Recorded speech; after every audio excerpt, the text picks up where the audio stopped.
nessa manhã. Pai, agora eu quero te entregar a tua filha. Ah, Senhor, eu quero te entregar a tua filha missionária Fabiana, Pai, da tua casa. Ah, Senhor, toma a tua filha aos teus cuidados. Sabemos, ó Pai, que a tua filha já está nas tuas mãos. Senhor, toma ela, toma o lar dela, a família dela. Entra com providência. Pai, abençoa o trabalho das mãos da tua filha. Abençoa a parentela dela de perto, de longe. Abençoa o seu ministério. Ah, Senhor, nesta manhã, que a tua filha venha entregar tudo aquilo a qual o Senhor já colocaste, ó Pai, no coração da tua serva. Enquanto a tua filha estiver aqui, fazendo a tua vontade e o teu querer, vai lá, Senhor. Vai lá no lar da tua filha. Tira de lá tudo aquilo que não provém de ti. Tira de lá o que está demais e repõe, Senhor, o que está de menos. Pai, eu entrego a tua filha ao teu cuidado. Ah, Senhor, toma os projetos, Pai, de vida da tua filha. Toma os sonhos. Sonho esse a qual, Senhor, que pelo tempo a tua filha acha que não vai ser concretizado. Mas nesta manhã, o Senhor fala para a tua filha: ainda há esperança. Ainda há esperança. A última palavra vem minha. A última palavra vem do Senhor na tua vida.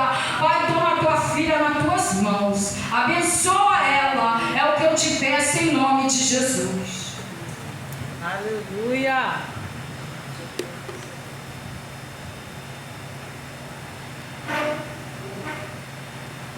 Senhor da igreja, Papai do Senhor. Amém.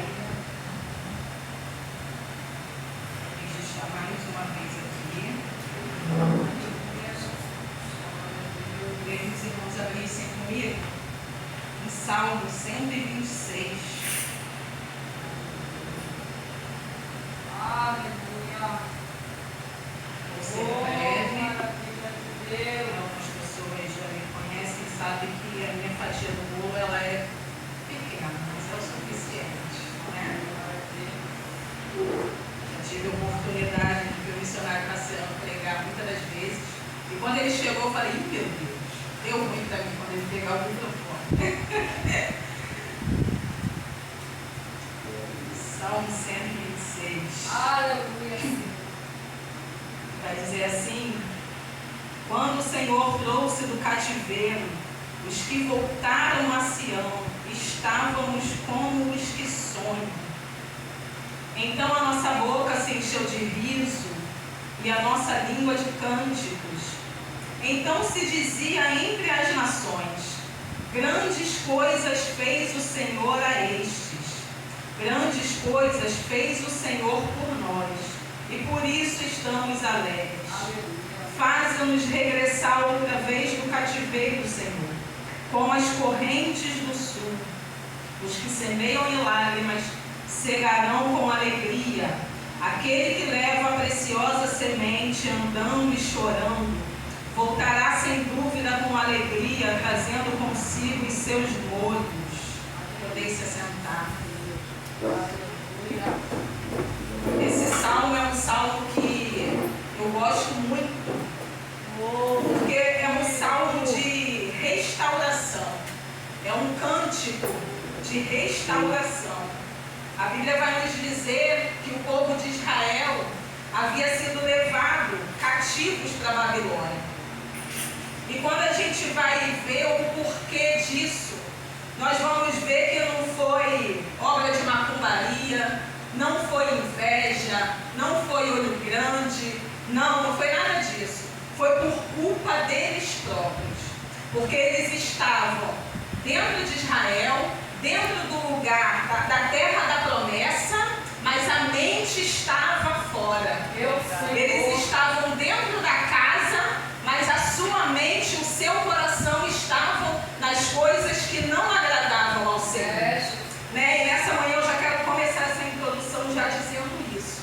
Quando a gente está dentro da casa do Senhor, nós não temos que estar somente no nosso corpo, mas principalmente o nosso coração. Porque muitas pessoas hoje têm entrado na casa do Senhor, têm frequentado todos os cultos, não falta culto, não falta consagração, não falta escola bíblica, mas o seu coração não está dentro, o seu coração está do lado de fora. Meu Deus! Só que o Senhor precisava trazer esse povo de volta para perto, porque havia uma promessa sobre Israel.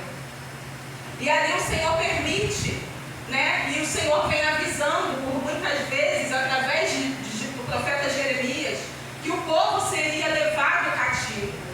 Só que Deus também avisa e manda que Jeremias avisasse que haveria um início, mas também haveria um fim, né? Muitas das vezes a gente entra, Deus nos coloca em algumas situações para nos ensinar alguma coisa. Porque toda vez que Deus quer nos ensinar, que Deus quer nos trazer para perto dele, ele vai nos colocar em algumas provas. E muitas das vezes tudo que a gente passa, a gente coloca a culpa no diabo. E com o crente não é assim. O diabo não tem poder sobre a mim, sobre a tua vida. Aquilo que o Senhor nos coloca e nos faz passar por algumas provas é para nos chamar a atenção, é para nos despertar para algo que Ele está falando com a gente. Muitas das vezes a gente fica fazendo ouvido de mercador, não quer entrar no posicionamento ao qual o Senhor quer nos colocar. Deus tem chamado muitas pessoas para a sua obra, para trabalhar na sua obra. Deus tem chamado, Deus tem incomodado, Deus tem levantado profetas para avisar, e a pessoa simplesmente não quer, diz que não vai, diz que não sabe, diz que não pode, está sempre inventando alguma desculpa. Aí Deus permite, missionária Paula, algumas coisas acontecerem, né? Como você estava dizendo até mesmo na sua oração a respeito da sua nora. Porque mesmo tem alguns que estão lá do lado de fora, mas que tem promessa na vida deles. Então, quando Deus quer começar a trazer essas pessoas para perto, Deus vai permitir que algumas coisas aconteçam, para que essas pessoas despertem e voltem para os caminhos do Senhor, e voltem a fazer aquilo a qual o Senhor ordenou que eles fizessem. E aquele povo é levado cativo para a Babilônia. Nós sabemos que foram em 3 léguas, né? A primeira, Daniel, começa ali a profetizar dentro do império ali da Babilônia, né? Junto com os maiorais. Ezequiel, as margens do rio Quebar. Então a gente vê que um povo, e eu estava ali sentada pensando, eu falei, Senhor, enquanto a Paula estava orando, até mesmo sobre as crianças, sobre os ataques que vem acontecendo, sobre essas ameaças, eu fiquei pensando, eu falei, Senhor, tanta coisa aconteceu, veio essa Covid, né, que destruiu muitas famílias, né, levou muita gente, e as pessoas não se despertam. Parece que tipo assim, acabou e eles já esqueceram de tudo que aconteceu. Então muitas das vezes Deus permite vir outras coisas para ver se o povo desperta. E ali aquele povo é levado cativo para a Babilônia. E a Bíblia vai dizer que ali eles já não tinham mais esperança de nada. O Salmo 137 vai nos revelar isso, né? Que o povo que vai dizer, junto aos rios da Babilônia, nos assentamos e choramos, lembrando-nos de Sião. Oh, aleluia! Eles penduraram as harpas no salgueiro, e o povo que levaram eles cativos pediam para que eles cantassem uma canção. E eles começam a dizer, Senhor, como nós cantaremos uma canção em terra estranha? Ali eles já não tinham mais esperança. A cidade de Israel tinha sido destruída.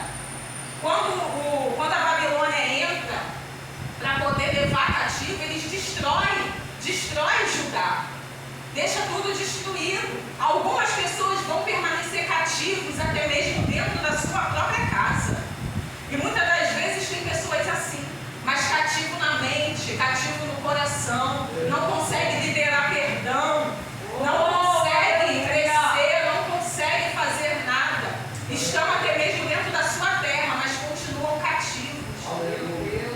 Então a gente vê que a cidade estava destruída, aquele povo é levado para a Babilônia, e ali ele já não tem mais esperanças de retornar para a sua terra, para a sua casa.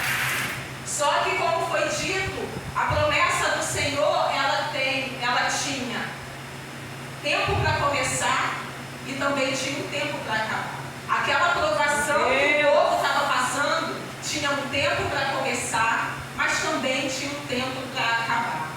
E aí eu lendo isso, eu falei, Senhor, mas se Nabucodonosor não quisesse liberar o povo, se o rei ali não quisesse deixar o povo ir, e o Senhor falou para mim, não tinha como. As pessoas iriam sair de qualquer maneira, porque a palavra do Senhor ninguém pode revogar. Aquilo que o Senhor falou, não tem rei, não tem presidente, não tem governador, não tem prefeito, não tem ninguém. Se o Senhor falou que vai acontecer, vai acontecer. Se o Senhor deu um tempo determinado para essa sua situação que você vem enfrentando terminar, vai terminar. Aleluia. Porque o Senhor permitiu que o povo passasse por aquilo. Aleluia. Só que para trazer o povo de volta da presença do Senhor. E ali, depois que passa, o rei Ciro, quando ele começa a governar, ele libera o povo para que volte para sua terra para reconstruir. E aí é quando a gente lê esse salmo, né? Porque as pessoas eles vão dizer, e a nossa boca se encheu de riso e a nossa língua de cânticos.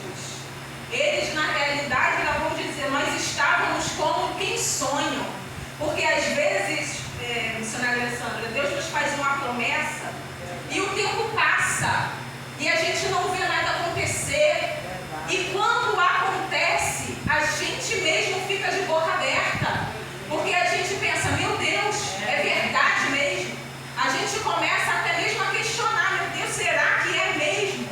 Será que está acontecendo isso? O Senhor me prometeu já há tanto tempo, há tantos anos atrás. Só que quando o tempo do Senhor não é o nosso tempo.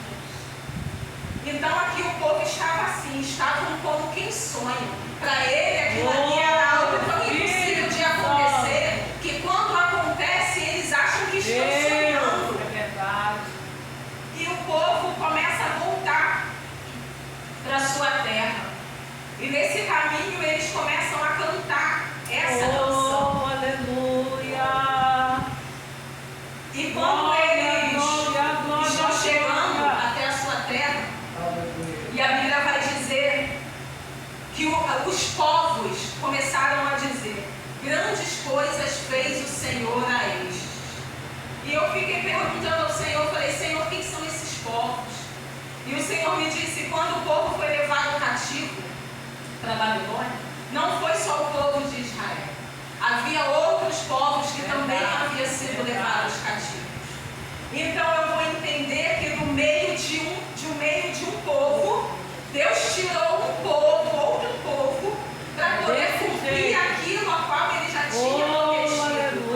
Né? Então muitas das vezes as pessoas vão olhar para nossas vidas e vão até mesmo dizer, vão ter que olhar e vão ter que dizer, grandes coisas fez o Senhor a eles.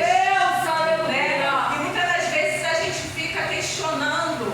Eu fiquei ali palestrando com o Senhor e eu falei, Senhor, muitas das vezes a gente precisa tanto de algo, de uma ajuda, de uma palavra, e não tem ninguém. E foi como foi dito aqui nessa manhã, né? Que quando a gente começa a ter uma vida com Deus, não adianta que Deus vai nos separar. Aquele meio, aquela convivência, alguns amigos que nós achávamos que tinham, não adianta porque o Senhor vai tirar, né? E isso faz me lembrar da casa de Jairo. Quando Jesus entra dentro da casa de Jairo, para poder ali ressuscitar a filha dele, a Bíblia vai dizer que a casa estava lotada. E quando Jesus diz, a menina não está morta, mas dorme, a Bíblia vai dizer que as pessoas que estavam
que é o Negev, a gente vai ver que é um deserto montanhoso.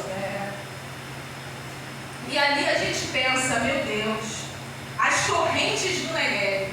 Havia um tempo, se eu não me engano, chuva seródia, né? Ou chuva temporã, algo assim, que essa chuva chovia no alto desse monte e ali descia uma cachoeira no meio de um deserto. Aleluia! Aí a gente começa a entender o que o salmista está dizendo. Senhor, faz na nossa vida aquilo que o Senhor faz naquele deserto. Se o Senhor faz brotar cachoeira no deserto, o que Ele pode fazer na minha e na sua vida? Verdade. Aquele povo estava voltando para a sua terra, mas estava tudo destruído. Estava tudo destruído.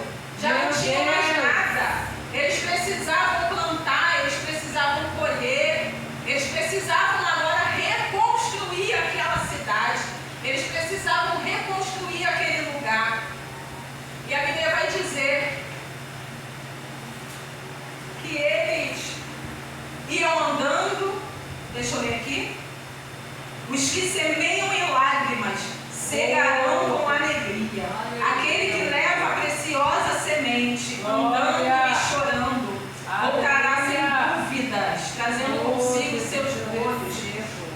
Então aqui, irmãos, eu entendo que quando a gente está no nosso deserto, as nossas sementes são plantadas, todos os dias a gente planta.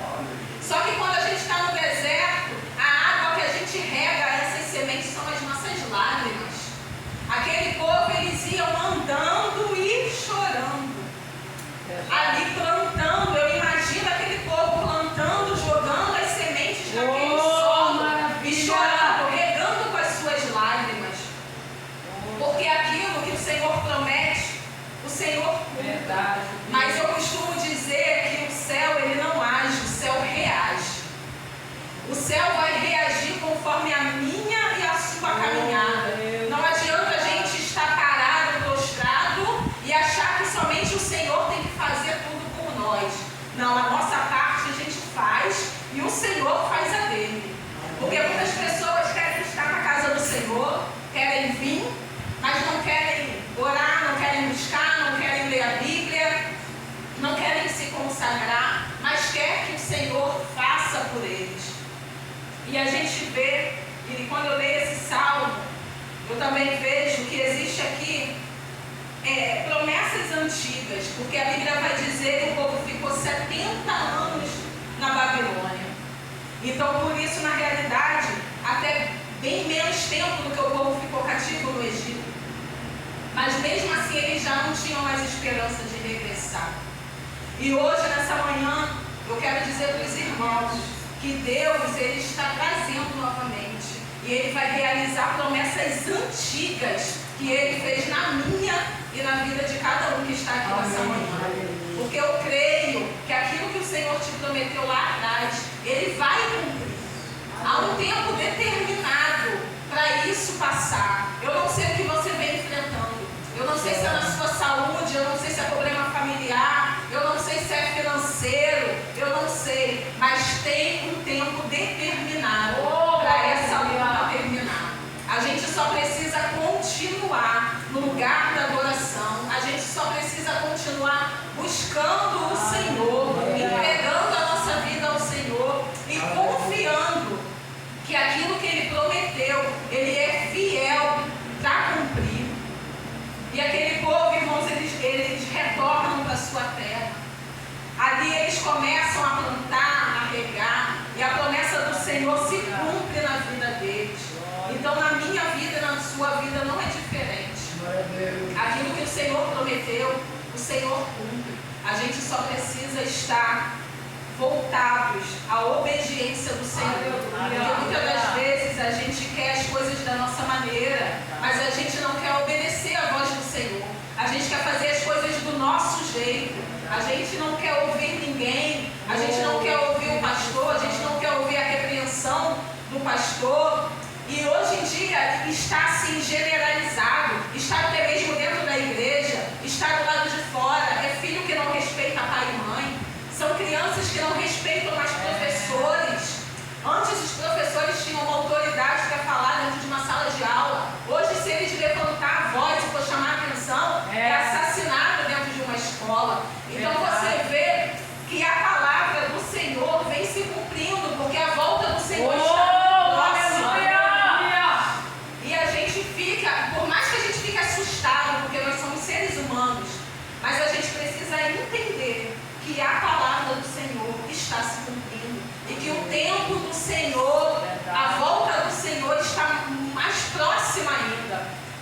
costumo dizer que a gente escuta que Jesus está voltando desde que a gente era criança. E uma vez alguém me falou isso, falou, mas eu já escuto isso há tanto tempo. Desde que a minha avó era viva, eu escuto que Jesus está voltando. Eu falei, para você ver. Então, desde que a sua avó era viva, Jesus já estava vindo, então acontece que agora ele está mais perto do que antes. É simplesmente isso. Agora ele está mais perto do que antes. A qualquer momento a trombeta pode tocar. E aí eu te pergunto, o que vai ser? Como é que você vai reagir a isso? Se chegar naquele grande dia e Deus olhar para você lá e dizer, aparta-te de mim que eu não vos conheço. As pessoas acham que o inferno é de mentira, que o inferno não existe. Eu já ouvi dizer pessoas dizendo que o inferno é aqui mesmo. Irmão, se o inferno é aqui mesmo, para que a gente quer morar no céu? Aqui a gente tem ar-condicionado, a gente chupa sorvete, a gente tem um ventilador para nos refrescar. Se o inferno é aqui, ninguém vai querer almejar o céu. As pessoas vão querer continuar aqui. As pessoas acham que realmente o inferno é aqui, irmãos. O inferno, nem a gente lendo a Bíblia, a gente consegue ter a dimensão real do que é o inferno. O inferno, a Bíblia vai dizer lá em Apocalipse, eu não me recordo agora o capítulo, o versículo, mas que o inferno é o lugar da ira de Deus. A ira de Deus, porque Deus ele é amor, mas ele também é justiça. Hoje, as misericórdias do Senhor têm nos alcançado, mas naquele grande dia, ele vai vir como juiz para julgar a nós.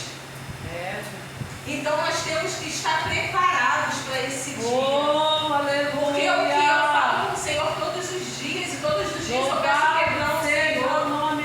E eu falo, Senhor, e a gente não pensa somente em nós, a gente pensa nos nossos. A gente pensa nos nossos filhos, a gente pensa na nossa família.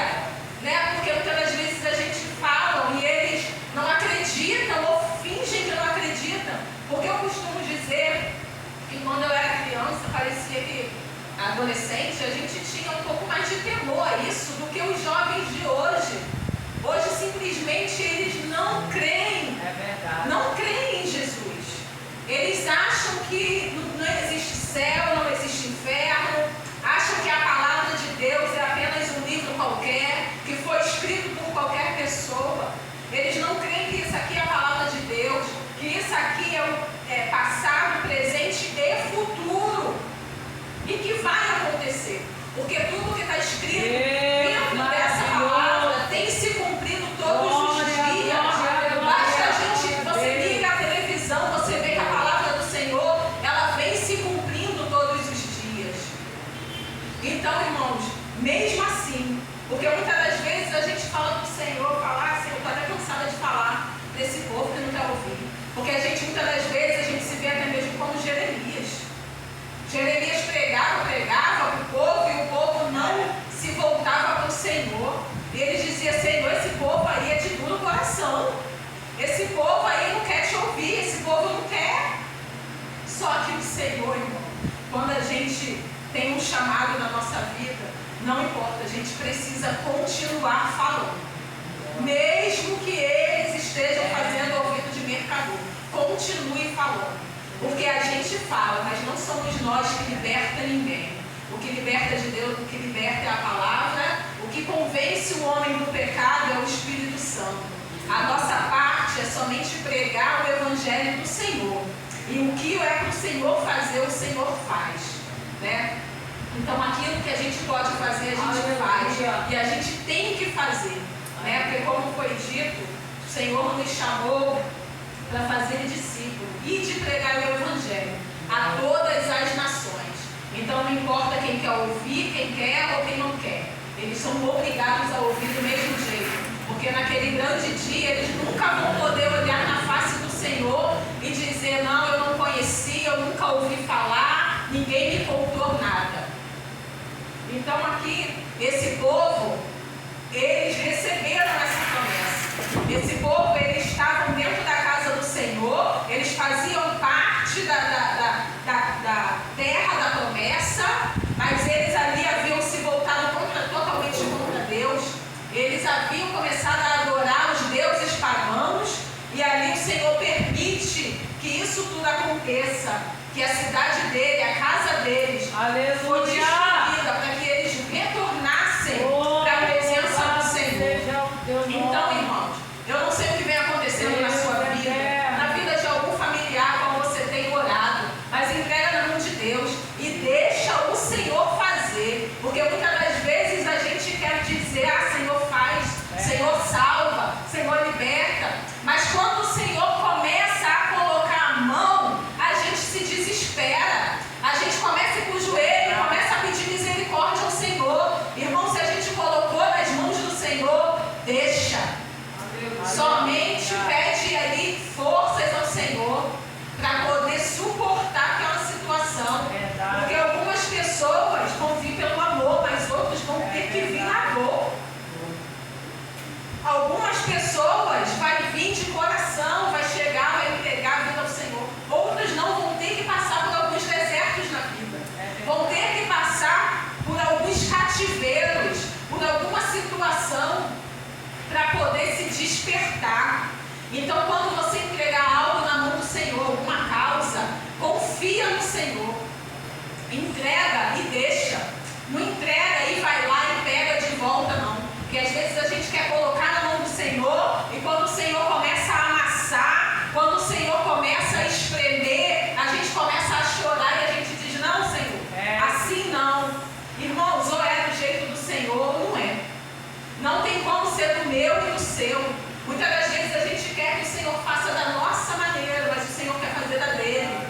Se fosse pela nossa vontade, as pessoas vinham, a gente pregava, a gente falava e as pessoas se convertiam na mesma hora e seria tudo mais fácil. Mas algumas pessoas não serão assim. Infelizmente, algumas pessoas precisarão ser amassadas para poder estar na casa do Senhor. E eu digo isso até mesmo pela minha vida. Eu fui criada desde que eu nasci, desde o ventre da minha mãe dentro da igreja. E por um período de tempo, quando eu cresci, eu quis conhecer o mundo. E fui conhecer o mundo. Só que ali, hoje eu falo, Senhor, por que eu tive que passar por isso? Por que eu não permaneci? Né? Porque quando a gente sai, a gente fica entregue totalmente à mão de Satanás. E a gente começa a passar por algumas situações.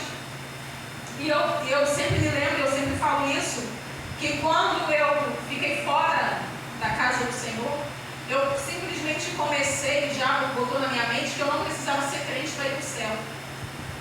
Minha irmã já estava na igreja, minha mãe também, já tinham retornado. E toda vez que elas falavam de